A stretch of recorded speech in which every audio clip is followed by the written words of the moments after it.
ভালোবাসা ভালোবাসার টানে, ভালোবাসার কারণে সারা বিশ্বের মানুষ কিন্তু ছুটে বেড়াচ্ছে, তাই না?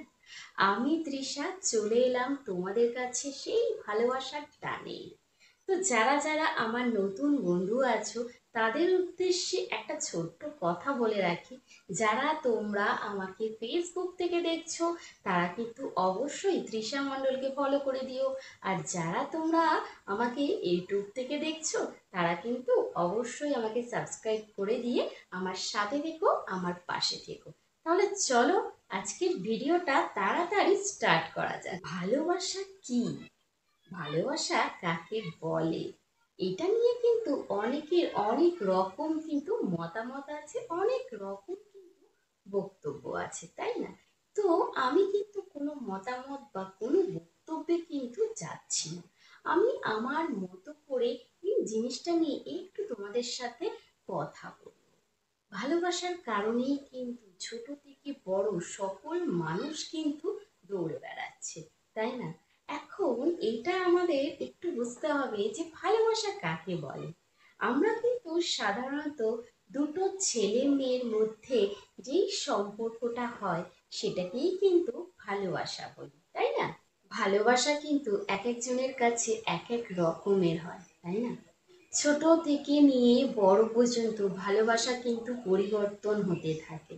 ছোটবেলাকার ভালোবাসা দুটো বন্ধুর মধ্যে ভালোবাসা, সেই ভালোবাসার থেকে বড় কিন্তু আর কিছুই হয় না। কিন্তু যখনই আমরা একটু বড় হয়ে যাই, তখনই কিন্তু আমাদের ভালোবাসাটা পরিবর্তন হয়ে যায়। যখনই তুমি দেখবে স্কুল থেকে কলেজে চলে যাচ্ছ, তখন কিন্তু আমাদের কাছে ভালোবাসাটা অন্যরকম হয়ে যায়।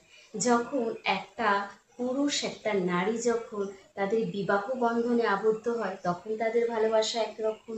তারপর যখন একটা বয়স হয়ে যায় বা 60 বছর পেরিয়ে যায় যখন, তখন কিন্তু ভালোবাসাটা কিন্তু অন্য রকমের হয়ে দাঁড়ায়, তাই না? এই ভালোবাসা কিন্তু কখনোই একরকম থাকে না। সময়ের সাথে সাথে, জীবনের সাথে সাথে কিন্তু ভালোবাসা কিন্তু আমাদের পরিবর্তন হতে থাকে। কিন্তু ভালোবাসা তো মূল মন্ত্র একটাই হওয়া উচিত, তাই না? ভালোবাসা হয়তো পরিবর্তন হয়, কিন্তু ভালোবাসার যে মূল মন্ত্র, সেটা কিন্তু আমার মনে হয় একটাই হওয়া উচিত। সেটা হচ্ছে বিশ্বাস, সম্মান। এই যে দুটো জিনিস, এই দুটো জিনিস কিন্তু অবশ্যই কিন্তু ভালোবাসার মধ্যে থাকতে হয়। বিশ্বাস এবং সম্মান, এই দুটো জিনিস যদি না থাকে, তাহলে কিন্তু সেই ভালোবাসাটা কিন্তু ভালোবাসায় পরিণত হতেই পারে না। ছোটবেলার ভালোবাসায় দেখো কিভাবে কাজ করে বিশ্বাস আর সম্মান। দুটো বন্ধু যদি বিশ্বাস করে একসাথে থাকে, তাহলে কিন্তু তাদের বন্ধুত্বটা টিকে যায়, তাই না? দুজন দুজনকে সম্মান করে, দুজন দুজনের বিপদে এগিয়ে যায়। কলেজ লাইফের ভালোবাসায় সেইখানে তো অবশ্যই কিন্তু সম্মান এবং বিশ্বাস দুটোই কিন্তু থাকতে হয়। দুটো যাদের থাকে, তাদেরই কিন্তু ভালোবাসাটা বিবাহে পরিণত হয়। এই বিবাহে যখনই পরিবর্তন হয় ভালোবাসাটা, তখনও কিন্তু সেই বিশ্বাস আর সম্মান, এই দুটো জিনিস কিন্তু ভীষণভাবে কিন্তু জরুরি। এই দুটো জিনিস যদি না থাকে বা কমে যায়, তখনই কিন্তু আমাদের বিবাহ বিচ্ছেদটা হয়, তাই না? আর বয়স যখন হয়ে যায়, তখন কিন্তু এই বিশ্বাস আর সম্মান, এই দুটো জিনিস নিয়েই কিন্তু বাকি যে সময়টা, সেই সময়টা কিন্তু সুন্দর থাকে। শেষ বয়সে এসে হাতে হাতটা রেখে বলতে পারা যায় যে সারাটা জীবন তুমি আমাকে বিশ্বাস করেছো এবং সম্মান করেছো। সেই কারণেই কিন্তু আমরা দুজন হাতে হাত রেখে সারা জীবনটা কিন্তু কাটিয়ে দিলাম।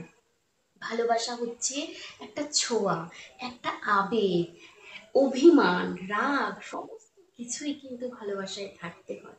নাহলে কিন্তু ভালোবাসা কখনো পরিপূর্ণ হতেই পারে না, তাই না? আমার যেটা মনে হয়, আমি কিন্তু সেটাই তোমাদের বলার চেষ্টা করলাম। আমি আগেই বলেছি যে ভালোবাসা হচ্ছে এক একজনের কাছে এক এক রকম। তাই ভালোবাসার সংজ্ঞা কিন্তু কেউ কখনো দিতে পারেনি, আর দিতেও কিন্তু পারবে না। ভালোবাসার টানে, ভালোবাসার কারণে আমি যেরকম বারে বারে কিন্তু তোমাদের কাছে ছুটে আসি, কণ্ঠে আমি তৃষা তোমাদের সাথে। চলো আজকের জন্য কিন্তু এইটুকুই ভিডিওটা। নতুন ভিডিওতে আবার তোমাদের সাথে দেখা হবে, সেই ভালোবাসার কারণেই কিন্তু। আজকে আমাকে বিদায় দাও, নতুন ভিডিওতে আবার দেখা হচ্ছে।